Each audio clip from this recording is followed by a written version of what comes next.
नमस्कार प्रेक्षकांनो, स्वागत आहे तुमचं. आपण स्टार प्रवाहावरील ठरलं तर मग या मालिकेचे रिव्ह्यू ऐकत आहोत. आजचा एपिसोड खूप धमाकेदार असणार आहेत प्रेक्षकांनो. शेवटपर्यंत नक्की बघा आणि चॅनलला सबस्क्राईब करायला विसरू नका. सुरुवातीला त्यांनी दाखवलं आहे की सायली अर्जुनसाठी टिफिन बनवत असते आणि त्याच्यामध्ये काहीतरी मेसेज तिने पाठवलेला असतो आणि अर्जुन टिफिन घेतो आणि 1 मिनिट असं म्हणून तो बॅग चेक करतो. अर्जुनला काहीतरी शोधताना बघून सायली म्हणते, अहो काय शोधताय? अर्जुन तिच्याकडे लक्षच देत नसतो. तिला वाईट वाटतं आणि अर्जुनला कोणाचा तरी फोन येतो. अर्जुन सायलीकडे बघतो आणि फोनकडे बघतो. अर्जुन म्हणतो की इन्स्पेक्टर साहेबांचा कॉल. यांच्याशी सायलीच्या गाठोड्याबद्दल बोलायलाच हवं. पण सायली समोर कसं बोलू? सायली म्हणते, अहो फोन घ्या ना. आणि अर्जुन हो हो हो असं करून फोन रिसीव्ह करतो. अर्जुन नाटक करत असतो आणि हॅलो आवाज येत नाहीये. अर्जुन सायलीला म्हणतो की नेटवर्कचा प्रॉब्लेम आहे, मी बाहेर जाऊन बोलतो. आणि अर्जुन डब्बा विसरतो. मग सायली आठवण देते, अहो हो डब्बा. अर्जुन म्हणतो हो हो. सायली म्हणते, वेळेत जेवून घ्या ह.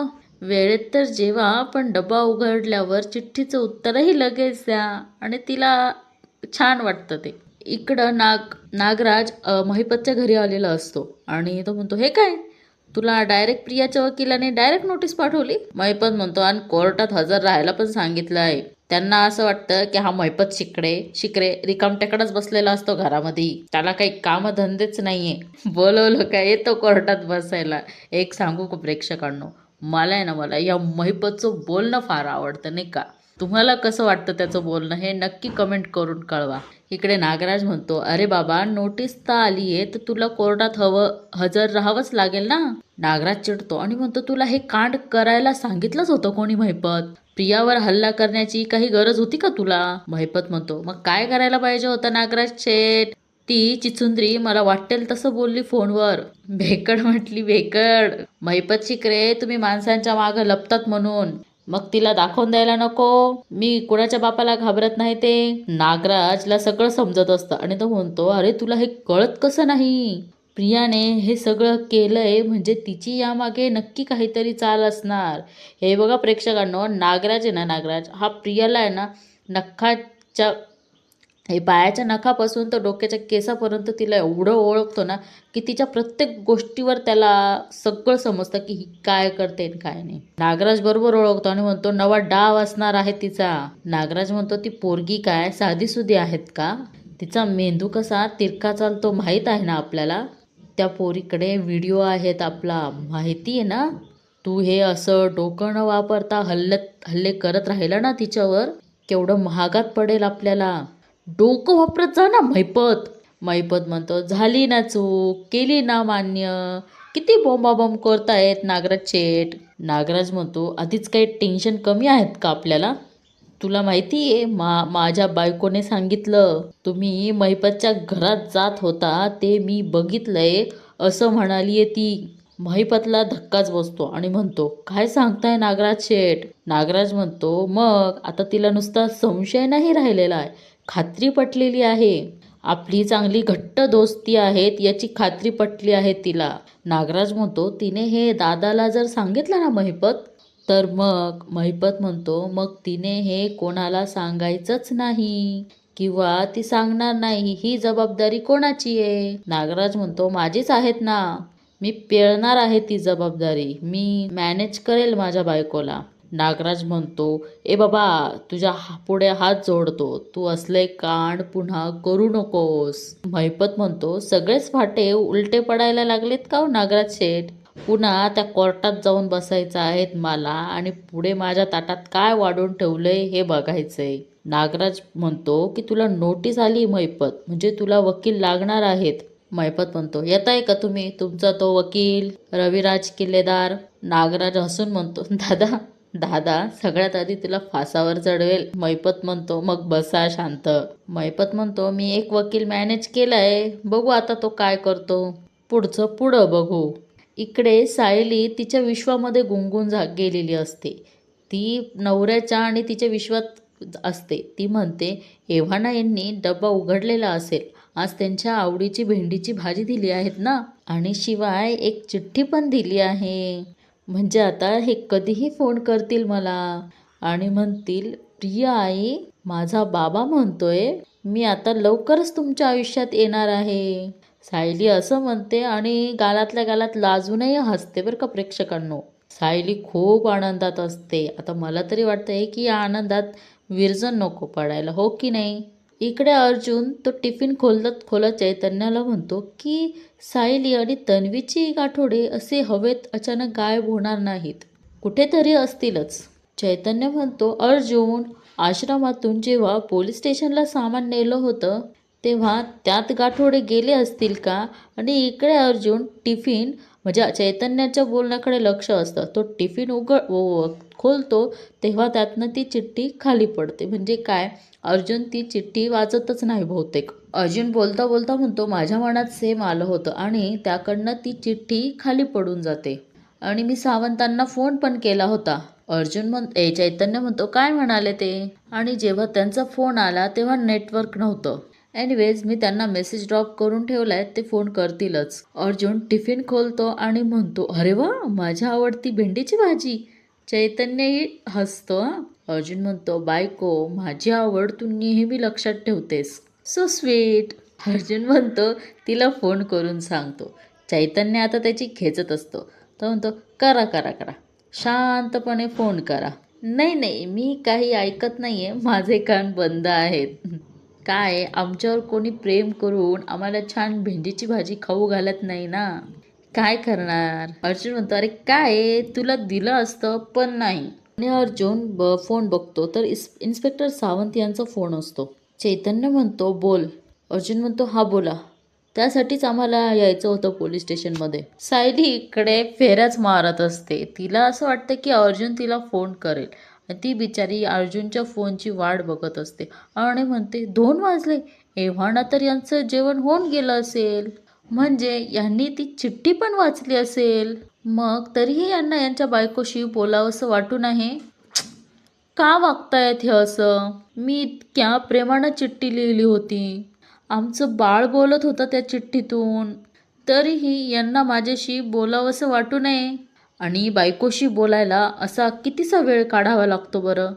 ते काही नाही, मी फोन करून सांगतेच यांना की मला यांचा किती राग आलाय. सायली पुढे जाते आणि नंतर विचार करते की मी का यांना फोन करायचा?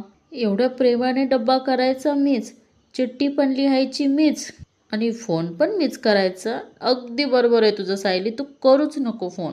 अजिबात नाही. सतत असं कुठल्या कामात असतात हे? इकडे अर्जुन आणि चैतन्याचा सीन दाखवलेला आहे. अर्जुन फोनवर हो हो असं म्हणत असतो. नाही नाही, मला तुम्हाला तेच सांगायचंय की मी आणि कुसुमताई आम्ही आश्रमाचा एक एक कोपरा शोधून काढलाय, तरी सुद्धा ते 2 गाठोडे कुठेच सापडली नाही. अर्जुन म्हणतो, मला वाटतं ती गाठोडे बहुतेक पोलीस स्टेशनमध्येच राहिली असेल. नाही नाही, म्हणूनच तिथे यायचं होतं आम्हाला. तुम्ही सांगा ना कधी येऊ आम्ही? अर्जुन म्हणतो, बर, आम्ही निघतो. आणि अर्जुन चैतन्याला खुणवतो आणि अर्जुन त्या पोलिसांना म्हणतो की आम्ही लगेच निघतो, बाय. अर्जुन आणि चैतन्य ते दोघे जण इन्स्पेक्टर सावंतांकडे म्हणजे पोलीस स्टेशनला जातात. इकडे सायली बिचारी अर्जुनचा फोनचा वाटच बघत असते. सायली विचार करते, कामाच्या व्यापामुळे हे जेवलेच नसतील तर?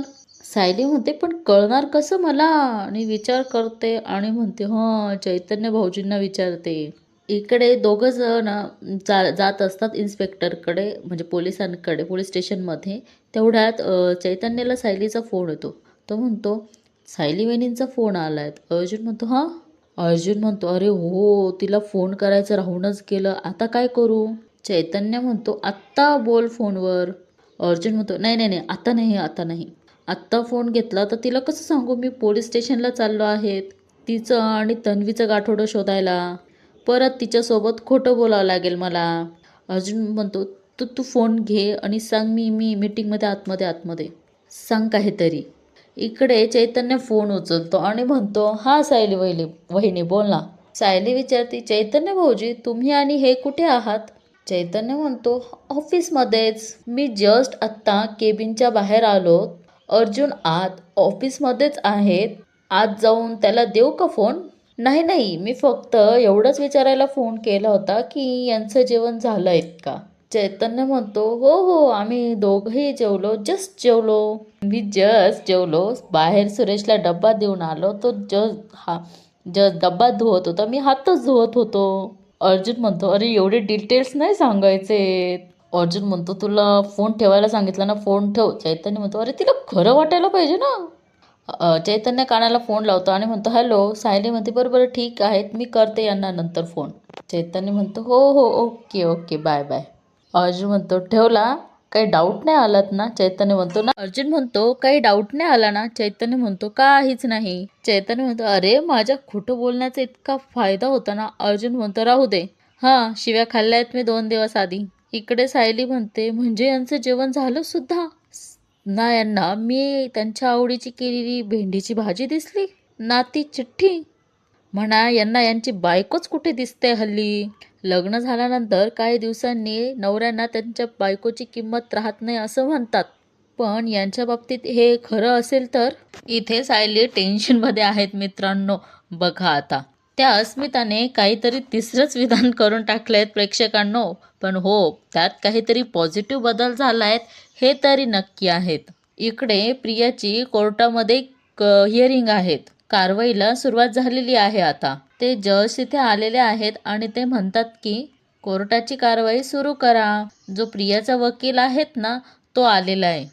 युअर ऑनर, माझ्या क्लायंटवर आरोप होते की साक्षीने केलेल्या खुनाबद्दल माझ्या क्लायंटने प्रिया तन्वी यांनी मदत केलेली आहेत. पण यांनी खोटं लपवलेलं आहेत म्हणून यांना 2 वर्षाची तुरुंगवासाची शिक्षा मिळणार होती किंवा मिळालेली आहेत.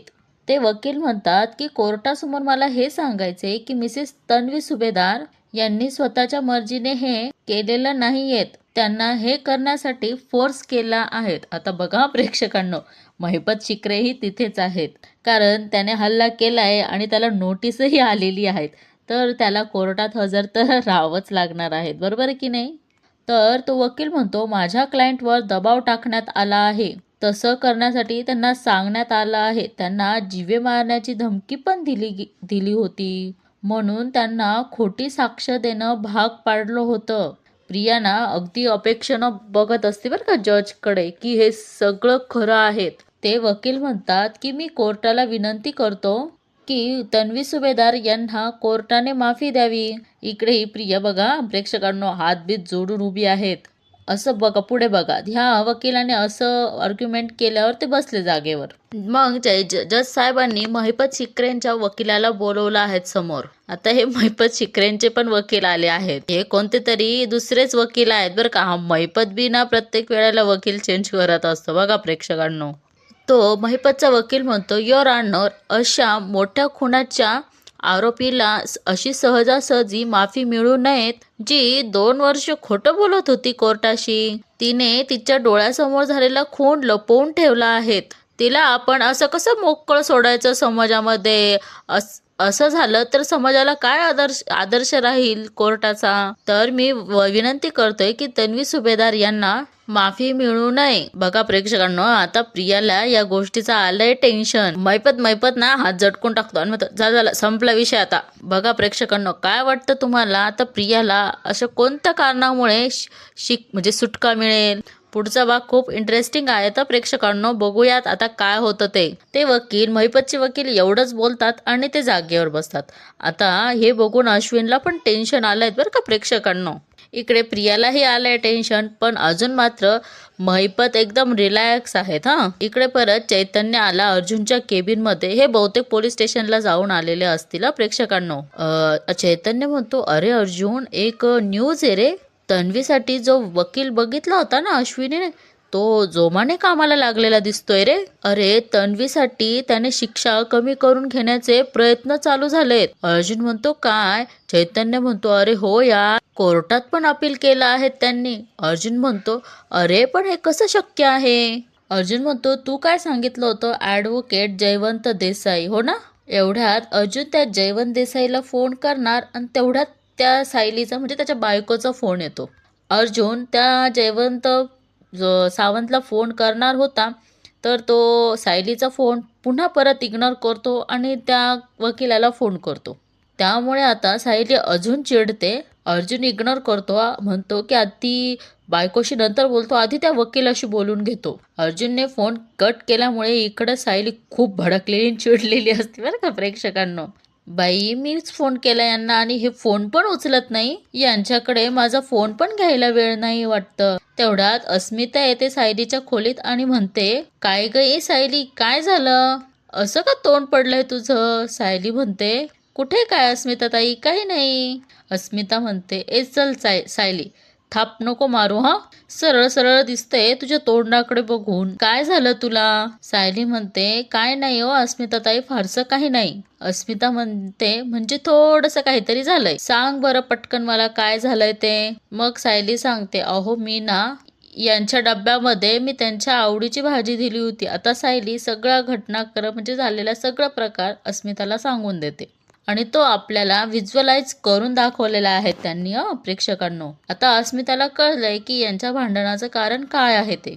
आता प्रत्येक जण ज्याच्या ज्याच्या पद्धतीने विचार करत असतं, पण इकडे सायलीने अस्मिताने एक उपाय सुचवला आहे. तिने खूप छान उपाय सुचवला आहे. तिने सांगितलंय की तू मॉडर्न हो. एवढं सांगत असताना त्यांनी मध्येच प्रतिमा आत्या आणि सुमनचा सीन दाखवलेला आहे. सुमन अजूनही ह्या नवऱ्याच्या धक्क्यातनं सावरलेली नाही आता प्रेक्षकांनो.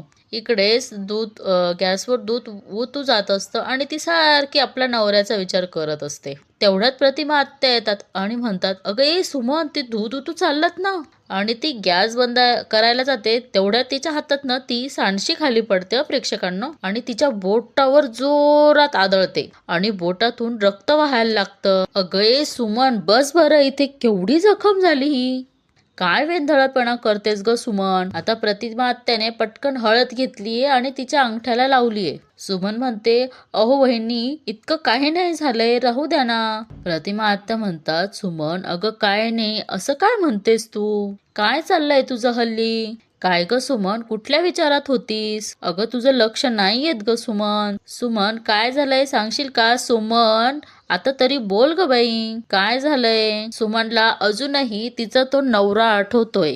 तिला जो त्रास दिला आहेत ना त्याने, ते व्हिज्युअलाइज केलं आहे त्यांनी. आणि ती म्हणते, आता आपण कुठल्या तोंडाने सांगावं यांना? पण ही सांगणार आहेत प्रेक्षकांनो, एक ना एक दिवस नक्की सांगेल, पण ती वेळ कधी येईल याची आपण वाट बघूया. पण प्रतिमा आत्या पुन्हा विचारतात, काय झालं सुमन, सांग ना. सुमन ताई म्हणतात की काही नाही झालं वहिनी, ते काय झालं, दूध तापवताना खोली आवरून घेऊया असा विचार करत होते, म्हणून तंद्री लागली आणि गडबड झाली, बाकी काही नाही. प्रतिमा आत्याला आता शंका आली की ही आपल्याशी खोटं बोलती. सुमन म्हणते, मी आलीच वहिनी खोली आवरून. प्रतिमा आत्या म्हणतात, अगं सुमन हळूच, लागलंय तुला. पण सुमन मात्र काहीच ऐकून न घेता तिथून निघून जाते. आता सायलीने अर्जुनचे गाराने शेवटी ननंदबाईकडे केलेच आहेत. सायली म्हणते, बघा ना अस्मिता ताई, एवढी छान भाजी पाठवली, चिठ्ठी पाठवली, काही फरक पडला नाही बाई यांना. हल्ली यांच्याकडे वेळच नसतो बाई माझ्यासाठी. एवढं काय काम असतं ऑफिस मध्ये कुणास ठाऊक, यांना माझी आठवण पण येत नाही. अस्मिता म्हणते, सायली ये इथं बस. आता अस्मिता सायलीला काहीतरी सांगते प्रेक्षकांना बघा. अस्मिता म्हणते, अगं खूप वर्षापूर्वी माझा नवरा आहेत ना सचिन, मला असं वाटायचं की त्याला माझ्यात इंटरेस्टच नाहीये, त्याचं प्रेमच नाहीये. पण तुला माहितीये, त्याला माझ्या प्रेमात पाडण्यासाठी मी एक ट्रिक केलीये. सायली म्हणते, कुठली ट्रिक केली? मी ना माझं ड्रेसिंग सेन्स चेंज केल्यामुळे मॉडर्न झालेत. मी असे छान छान वेगवेगळे कपडे घालायला लागले, मेकअप करायला लागले, हलकासा फुलकासा असा छान मेकअप. सचिन स्वतःहून मला नोटीस करत होता आणि म्हणायचा, चल अस्मिता आपण सिनेमाला जाऊ, डिनरला जाऊ. मला वाटतं ना सायली की तू पण हेच करायला हवं. तू थोडस तुझं ड्रेसिंग चेंज कर ग. आहे ना सायली, तुझा नवरा आहेत ना, तो खूप हँडसम आहेत. कॉलेजमध्ये सुद्धा खूप सुंदर सुंदर मुली त्याच्या मागे लागलेल्या होत्या. अगं तुला ती मनी आठवते ना, ती कशी बडी बडी करून अर्जुनला मिठा मारायची, ती कॉलेजमध्ये पण अशीच करायची ग. अगं पण आता मनी नाहीयेत, पण अर्जुनच्या बाजूला सुंदर लेडी क्लायंट असेलच ना. आता ही अस्मिता फितवते का समजावते हेच करत नाहीये प्रेक्षकांनो, पण असो. अस्मिता म्हणते, तुझा नवरा ना एक देखणा आहे, वकील आहेत, त्याच्या केबिन मधून त्या बाहेरच पडत नसतील तर तसं तर अर्जुन या क्षणाला कामच करत असेल, पण पण त्याच्यासमोर एखादी सुंदर लेडी क्लायंट असेल तर तो तिथे राहून काम करत असेल ग. पण तू इथे राहून काय करणार आहेस मग सांग बरं. सायली ना लगेच इमॅजिन करायला लागते. यांचं जे गोड संवाद आहेत ना मैत्रिणींचा, मला फार आवडलेला आहेत बरं का प्रेक्षकांनो. इकडे सायली लगेच इमॅजिन करायला लागती. ती मुलगी रडते अर्जुनचा हात हातात घेऊन आणि म्हणते की अर्जुन सर मला मदत करा, मी खूप टेन्शनमध्ये आहे, प्लीज मदत करा. ही केस जिंकण्यासाठी मी वाटेल तेच करू शकते, पण प्लीज माझा प्रॉब्लेम सोडाव. आणि ती अर्जुनचा हात हातात घेत